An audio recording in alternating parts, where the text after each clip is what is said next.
Panoorin ang susunod na bahagi ng Batang Quiapo. Huwag kalimutang mag-subscribe sa Series Explained PH, i-turn on ang bell notification, at manatiling nakaantabay para sa aming mga susunod na video. Sa sandaling iyon, nagbago ang hangin sa bulwagan. Dumating si Rigor kasama ang mga pulis, at ang kanyang presensya ay parang anino na bumalot sa buong burol. Malakas ang kanyang sigaw, puno ng galit, walang awa, walang takot. Hinanap niya si Tanggol, ngunit hinarang siya ng mga tanod at ni Congressman Mujica. Mariin nilang sinabi, wala si Tanggol at wala siyang karapatang magdala ng gulo sa burol. Ngunit hindi nakinig si Rigor. Naniniwala siyang naroon si Tanggol at tumangging umalis hanggat hindi niya nakikita. Mariing inutusan niyang pumasok ang mga pulis. Tinulak, sinuntok, binugbog ang mga tanod para lamang masigurong naroon si Tanggol. Ang banal na lugar ng pamamaalam ay unti-unting nagiging madugong sagupaan. Mabilis na nagbabala kay Tanggol. Nasa labas si Rigor. Dumilim ang kanyang paningin. Sumabog ang matagal nang pinipigilang galit. Handang harapin si Rigor, ang halimaw na pumatay kay Santino. Ramdam niyang ito na ang sandali. Ngunit mahigpit siyang pinigilan ng mga kasama. Ipinaalala nila, sobrang delikado, maraming inosente ang madadamay. Nanginginig si Tanggol sa galit at luha. Pilit na kumakawala. Para sa kanya, ito na ang oras ng hustisya. Sa labas, patuloy ang sigaw ni Rigor, inuutos na hilahin palabas si Tanggol. Sa loob, halos hindi na mapigilan si Tanggol. Para sa kanya, si Rigor ang ugat ng lahat. Ang kamatayan ni Santino, ang pagkawasak ng kanilang pamilya. Lumapit si Marites. Halos lumuhod, mariing pagsusumamo. Hindi dito, hindi ngayon, hindi sa harap ng kabaong, hindi sa gitna ng tao. Sumang-ayon si Ramon. Sinabi niyang darating ang maraming pagkakataon upang harapin si Rigor. Ngunit, ang pamamaalam kay Santino ay hindi dapat dungisan ng dugo at galit. Matapos ang mahabang katahimikan, mabigat ang paghinga, pumayag si Tanggol. Pinili niyang lunukin muna ang galit. Para sa kapatid, iiwasan niya ang gulo. Tahimik siyang lumabas sa likod. Lumayo siya sa kaguluhan, ngunit hindi sa paghihiganti. Bago umalis, nangako siya kay Marites, kapag muling nagtagpo sila ni Rigor, tatapusin niya ang lahat. Hindi nawala ang tensyon sa burol. Mabigat ang hangin, handang sumabog anumang oras. Sa labas, paikot-ikot si Rigor, nakakunot ang noo, bawat hakbang ay puno ng galit. Parang sugatang hayop, mas mapanganib, mas mabangis. Hindi niya matanggap na muling nakatakas si Tanggol. Sa kanyang isip, si Tanggol ang may sala sa lahat. Sa kamatayan ni Santino, sa kaguluhan, sa konsensyang pilit niyang tinatakasan. Sa loob, nanatili si Marites sa tabi ng kabaong. Tahimik, pagod. Para bang naubos na ang luha at lakas. Nakatingin siya sa mukha ni Santino.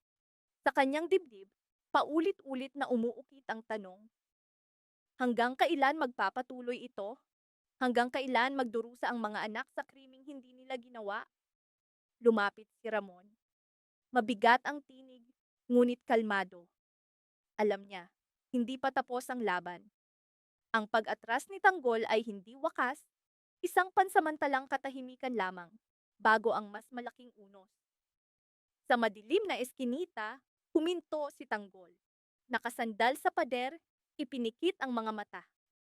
Bumalik ang huling sandali ni Santino, ang huling tawag, ang huling sigaw, ang huling eksenang hindi na maibabalik.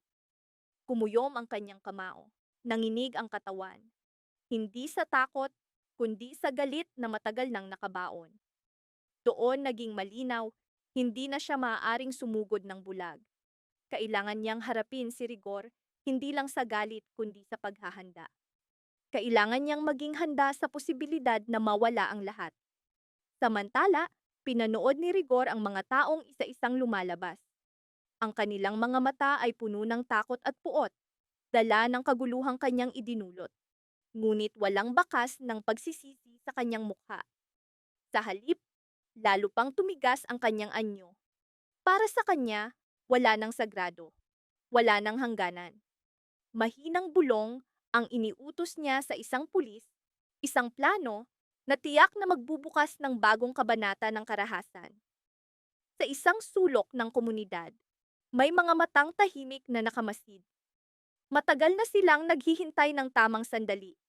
Sa oras na iyon, ilalantad nila ang mga katotohanang matagal nang pinipigil. Tahimik sila, maingat, ngunit handa. At sa gitna ng lahat ng ito, nananatili ang alaala ni Santino.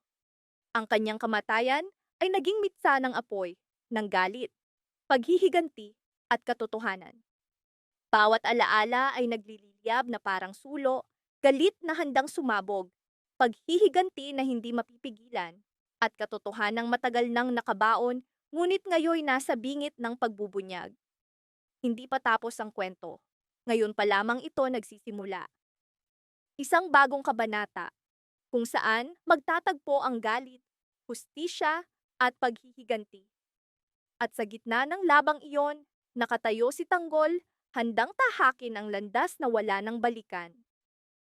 Sa sandaling iyon, nanatiling matatag si Marites sa harap ni Rigor. Nanginginig sa takot at galit, ngunit hindi siya umurong. Para sa kanya, hindi maisip na maitutuok ni Rigor ang baril kahit sa harap ng kabaong ng sariling anak. Patunay ito na lubos nang nilamon si Rigor ng kanyang puot. Pati ang sariling pamilya ay nadadamay. Ang burol ni Santino ay naging sentro ng lahat ng galit, dalamhati at tunggalian na matagal nang nakabaon sa pagitan ni Tanggol at Rigor. Ang kamatayan ni Santino ay hindi lamang sugat sa puso ng pamilya, kundi naging mitsa ng mas malalim na banggaan, isang banggaan ng konsensya, kapangyarihan at paghihiganti. Nalulunod si Tanggol sa dalamhati, ngunit unti-unti sa kanyang dibdib ay nabuo ang matibay na panata, ang panatang ipaglaban ng hustisya. Samantala, lalo pang lumubog si Rigor sa galit at kayabangan, handang yurakan kahit ang huling dangal ng sariling anak. Ilang segundo, tila huminto ang oras. Walang gumalaw, walang huminga. Nakatuok pa rin ang baril kay Marites, nanginginig ang kamay ni Rigor, hindi sa takot, kundi sa galit na matagal nang kumakain sa kanya. "Lumayo ka sa akin," mababang tinig ni Rigor, puno ng banta. "Hindi ikaw ang batas dito." Ngunit hindi umurong si Marites. Mas lalo siyang tumindig. Nanginginig ang kanyang tinig, ngunit mariin. "Narito ang aking anak. Kung may natitira pang konsensya sa iyo, ibaba mo ang baril." Nagtagpo ang kanilang mga mata. Isang ina laban sa isang amang nilamon ng galit. Mula sa likuran, isang tinig ang umalingaunggaw. "Rigor, tama na." Si Mando iyon. Pumagitna siya kina Rigor at Marites. Kasama niya ang ilang pulis na halatang nag-aalinlangan. Ramdam nilang isang maling galaw, dudugo ang lahat. Hindi ito ang lugar. Hindi ito ang oras. Mariing wika ni Mando. Ngunit tumawa lamang si Rigor, malamig at mapanghamak. "Bawat lugar ay oras ng hustisya," sagot niya. "At ako ang hustisya." Sa labas, narinig ni Tanggol ang lahat. Ang tinig ni Marites, ang kanyang pangalan, umabot sa kanyang pandinig. Hindi na siya nakapagpigil. Pinilit niyang lumusot sa mga humaharang. Isa, dalawa, hanggang sa makita niya si Rigor sa harap ng kabaong ni Santino, baril sa kamay, naglalagablab ang mga mata. "Hanapin mo ako," sigaw ni Tanggol. Basag ang kanyang tinig, ngunit mariin ang panata. "Narito ako, huwag mo silang idamay." Lumingon si Rigor. Nagtagpo ang kanilang mga mata, at sa sandaling iyon, lalo pang nag-alab ang apoy ng tunggalian. Nakatayo sa tabi ng kabaong, malamig ang tinig ni Rigor. "Halika, kung tunay kang lalaki." Ngunit huminto si Tanggol. Malalim ang hinga, mariin ang sagot. "Hindi kita papatayin dito. Hindi ko dudungisan ang huling pamamahinga ng aking kapatid." Sa paligid, may mga hikbi, bulungan, takot, lalong dumilim ang mukha ni Rigor. Para sa kanya, ang pagpipigil ni Tanggol ay hamon. Kung ganoon, malamig niyang sagot, ako ang gagawa. Muli niyang itinaas ang baril. Sa isang iglap, may sumigaw, may sumugod sa kanyang kamay. At saka, isang putok. Umalingaw-ngaw ang tunog sa buong burol. Napasigaw ang mga tao. May mga lumuhod sa takot. May isang katawan ang bumagsak sa sahig. Ngunit hindi malinaw kung sino ang tinamaan. Hindi malinaw kung sino ang nabuhay at sino ang nawala. Isang bagay ang tiyak, wala nang balikan. Ang burol ni Santino, na dapat ay tahimik na pamamaalam, ay naging madugong hudyat ng digmaan na matagal nang naghihintay. Nakatitig si Tanggol sa katawan na nakahandusay. Sa kanyang isip, malinaw. Nagsimula na ang laban, isang laban na hindi na maiiwasan. Sa gitna ng usok, luha at sigaw, unti-unting lumitaw ang katotohanan. Ang hustisyang hinahanap niya para kay Santino ay hindi na lamang para sa kapatid. Ito'y para sa lahat ng buhay na winasak ng galit at kapangyarihan ni Rigor. Sa mundo ng mga gerila, sunod-sunod na problema ang nagbanta sa kanilang kinabukasan. Isang sinulid na halos hindi makita, handang maputol sa kaunting pagyanig. Bawat gabi na walang tulog, bawat matang namumula sa takot at pangamba. Iisa ang pangalang umuukit sa kanilang isip. Isang pangalang mabigat banggitin, pangalang sagisag ng takot at pag-asa. Rigor. May naniniwala, si Rigor lamang ang lakas, impluwensya, at kapangyarihan na makapagliligtas sa kanila. Siya ang tulay, ang daan upang makaalis sa bangin ng panganib. Ngunit sa kaibuturan, may kakaibang takot na kumakapit sa kanila. Alam nila, ang galit ni Rigor ay apoy. Apoy na matagal nang naglalagablab, pinakain ng puot, at hindi kailanman mapapatay. Lalo na kapag kaharap si Tanggol. Si Tanggol, na ilang sandali lamang ang nakalipas ay tahimik, nakayuko, biglang bumasag sa mabigat na katahimikan. Parang kidlat sa malinaw na langit. Kumuyom ang kanyang kamao, nanginginig ang bawat ugat sa katawan, hindi sa takot, kundi sa pinipigilang galit. Hindi na niya kayang magpigil. Muling nagliyab sa kanyang alaala ang walang awang pagpaslang sa kapatid. At sa kanyang harap, muling lumitaw ang mukha ni Rigor. Walang pagsisisi, walang awa. Sa dibdib ni Tanggol, malinaw ang katotohanan. Kung hindi dahil kay Rigor, buhay pa sana ang kanyang kapatid. Para sa kanya, si Rigor ang ugat ng lahat ng sakit, ang pasaning araw-araw niyang dala.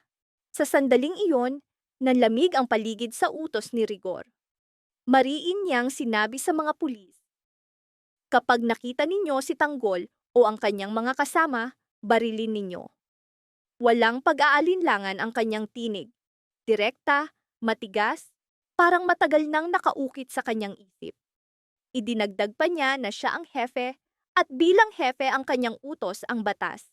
Kahit iginiit ng mga guwardiya na hindi tiyak ang impormasyon, tumanggi siyang makinig.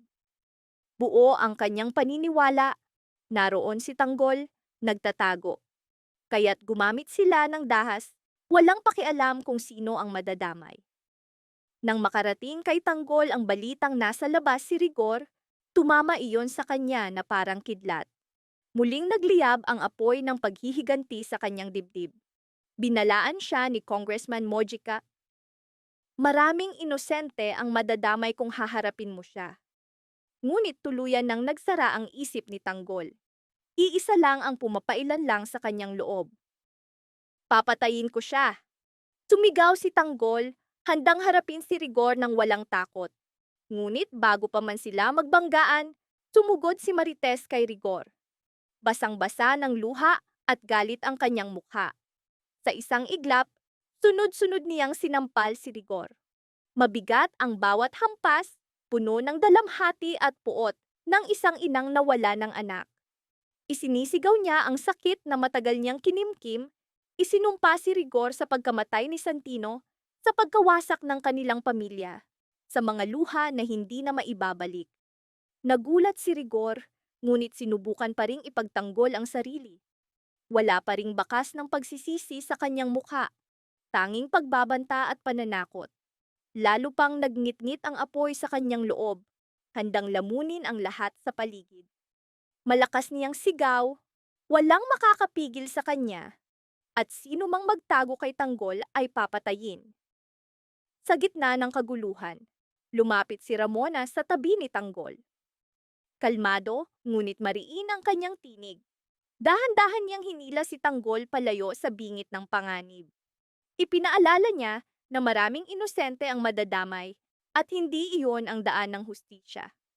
Kahit naglalagablab ang galit, yumuko si Tanggol. Alam niyang tama si Ramona. Mabigat ang kanyang dibdib, pinili niyang umurong muna.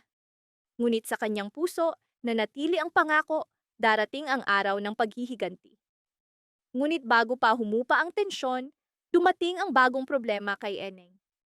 Tumawag ang kanyang ina, nanginginig ang tinig, sinasabing matindi ang sakit ng ulo at kailangang dalhin sa ospital. Ngunit wala silang pera para sa gamutan. Muling bumigat ang dibdib ni Tanggol. Ayaw na niyang bumalik sa lumang landas, ayaw niyang gumawa ng mapanganib na hakbang.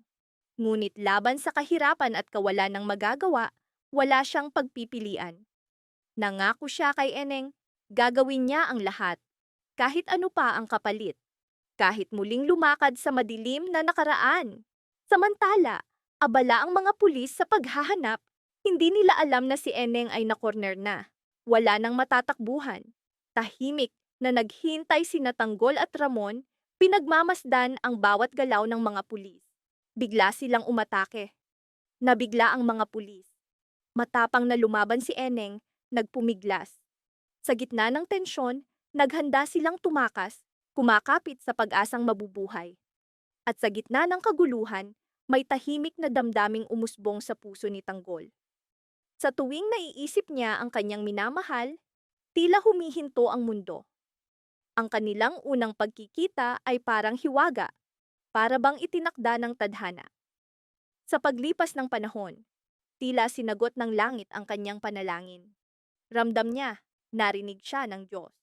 Kahit sa gitna ng unos, nangako siyang poprotektahan siya habang buhay. Dahil siya ang kalahati ng kanyang puso. Sa bawat patak ng ulan, sa bawat tibok ng puso, naroon ang pangakong iyon. At naniniwala siya, lampas sa karahasan at sakit, may liwanag na naghihintay sa dulo ng dilim. Tahimik ang gabi, ngunit mapanlinlang ang katahimikan. Bawat segundo, malakas ang pintig ng kanyang dibdib. Sa anino ng sirang poste at madidilim na gusali, naghalo ang takot at panata. Nakasandal si Tanggol sa malamig na pader. Mabagal ngunit mabigat ang kanyang paghinga. Bawat hinga ay parang tinik na tumutusok sa kanyang dibdib. Hindi dumating ang tulog at alam niyang ang gabing ito ay hindi para sa pahinga. Tahimik na nagmasid si Ramon. Sanay na siya sa ganitong tensyon, sanay sa amoy ng panganib. Ngunit ngayong gabi, may kakaiba siyang naramdaman. Ang apoy sa mga mata ni Tanggol ay hindi lamang galit o paghihiganti. Isa itong pasya, ipinanganak mula sa pagkawala, isang panatang hindi na mababawi. Samantala, nakaupo si Igor sa loob ng kanyang kotse. Nakatitig sa dilim sa labas ng bintana, bawat ilaw na dumaraan ay kumikislap sa kanyang mukha. Matigas ang kanyang anyo, malamig, puno ng kumpiyansa. Para sa kanya, isa lamang itong misyon, isang gawaing dapat matapos. Walang pag-aalinlangan, walang pag-urong, walang umiikot sa kanyang isip ang pangalan ni Tanggol. Ang pangalang iyon ang nagpapainit ng kanyang dugo.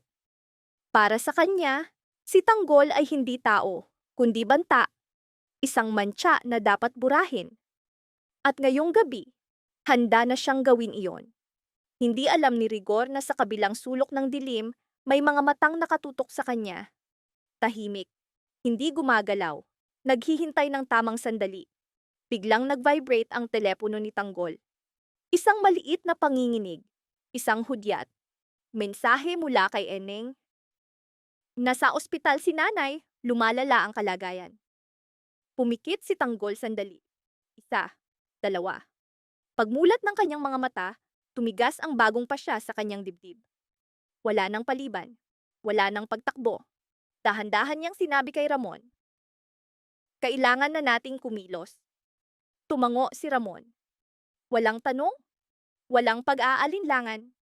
Alam nilang pareho ang mga panganib. Alam nilang pareho ang halagang babayaran. Sa parehong oras, nag-iisa si Ramona sa isang maliit na silid.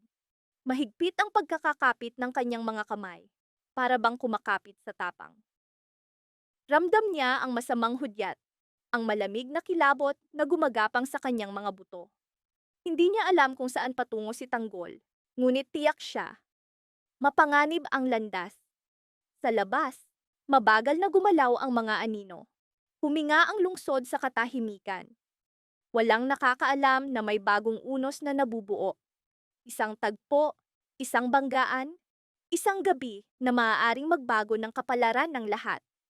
At habang naglakad si Tanggol sa dilim, iisa ang umuukit sa kanyang isip. Hanggang saan siya handang lumaban? Para sa hustisya, para sa pamilya, para sa pag-asang minsan ay muntik nang mapunit. Ngunit ngayong gabi, muli niya itong hahawakan kahit magdugo ang kanyang mga kamay.